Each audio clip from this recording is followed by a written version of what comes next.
What were the kind of, I guess you could say, biggest misconceptions that you've heard, around cryptocurrencies? I mean, because you would have gone through that whole Mhm. period of that huge run and then dropped down. What are some of those real common misconceptions that in your opinion?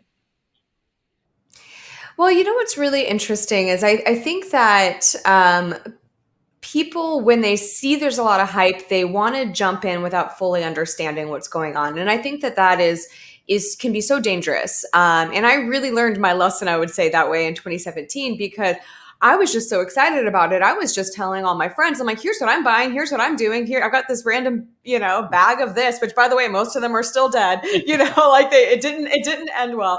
And so what's funny is that even though I was probably primarily accumulating Bitcoin, I was just telling them about everything, like thinking, oh, they'll look into it for themselves. And that wasn't true.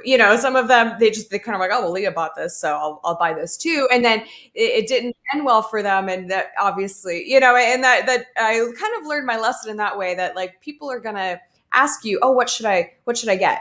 And that's not something you can answer for other people. You can be there for them. You can help them learn. You can help kind of show them some resources. You can, give them some things to think about.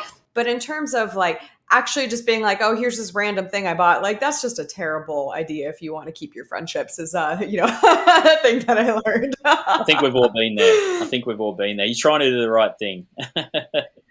Right. Yeah. So yeah, I think in terms of misconceptions, it's that like it's just kind of this casino. And yes, there is definitely, I would say, a component of that. There's this absolutely, kind of like degenerate, we saw this huge meme coin spike just a few months ago, and who knows why certain ones popped off versus others.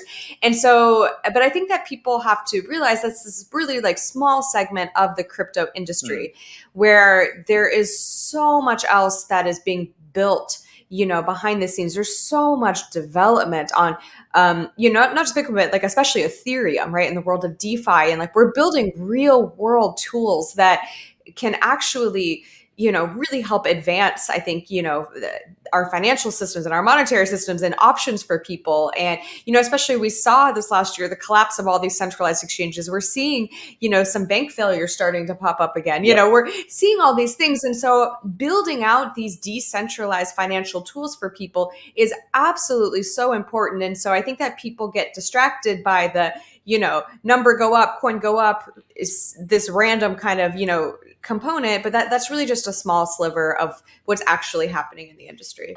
Hi, this is Lea Thompson at Girl Gone Crypto, and you're watching Think Smart Education.